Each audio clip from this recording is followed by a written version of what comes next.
As I think Carrie said, my name is Brad Brookins. I am a real pastor. I don't just play one on TV. Tonight I have been asked to serve as your pastor of ceremonies.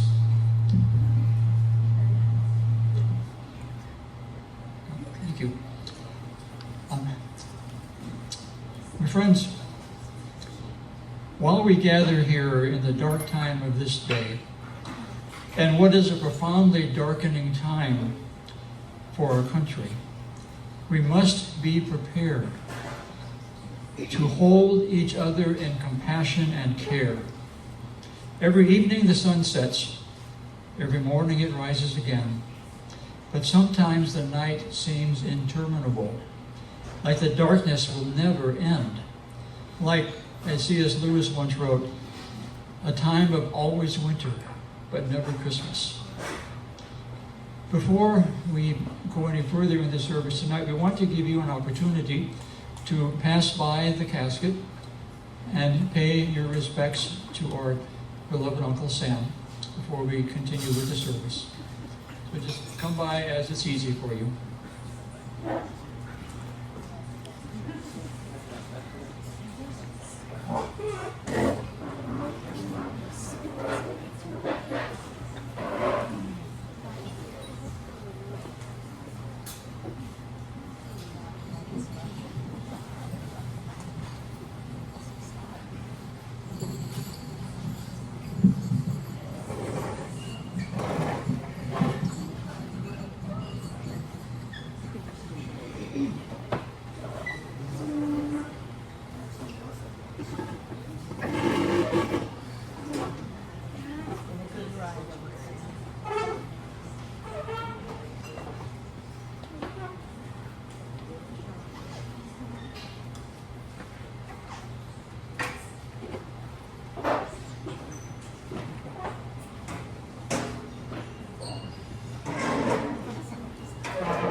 We are here to mourn, of course, the passing of our dear Uncle Sam and the mounting losses of the liberties he brought to us over the 249 years of his life.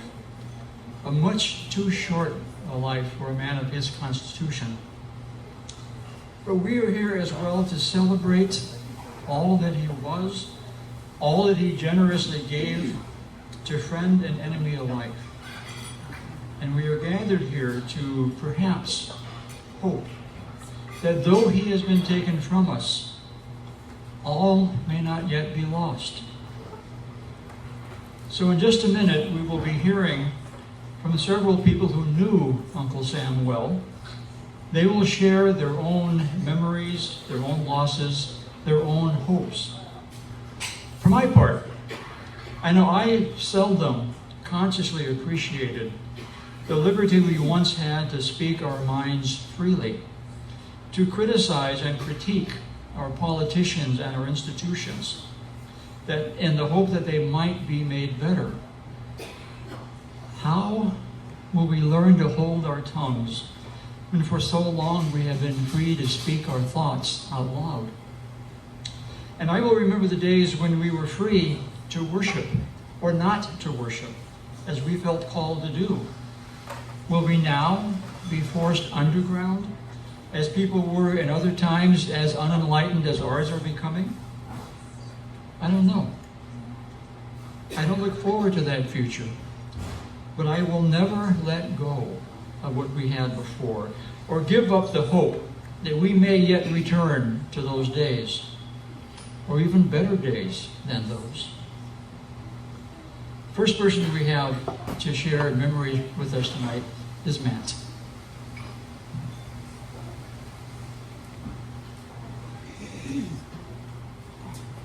Hello. Thank you all for coming tonight. I haven't worn a sport coat in many years, and this afternoon I pulled it down from a hanger, and actually I threw it in the dryer just on zero heat, just to spin, get some of the dust off and whatnot. And I go up to it, 20 minutes later to check on it, and there's actually all these little business cards floating around in the dryer.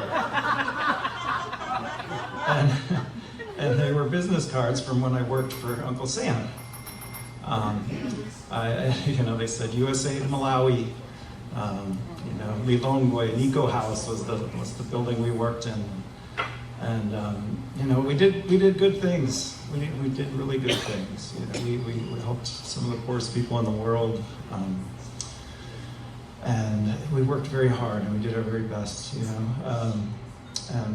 can say a lot of things about Uncle Sam. He wasn't a perfect man, but we did do good things that I'm proud of, that place that we worked is no longer in existence. That USAID is gone, and Uncle Sam's. It's heartbreaking to see him, lifeless here in a casket. I wrote a few things to say today. Some of it, actually sounds like some of what Brad said. But I think I'll read a few things here. It's a sad time for a lot of us. It truly is, playing aside, it can be a sad time for all of us. And it's a time of grief, and it's okay to grieve, and it's okay to recognize and to name the dark shadow that's fallen upon us in these times.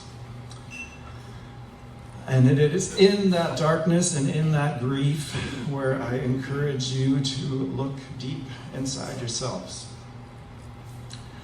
Look to see if there's a little light somewhere that still shines. And then let that light shine. Let it shine bright.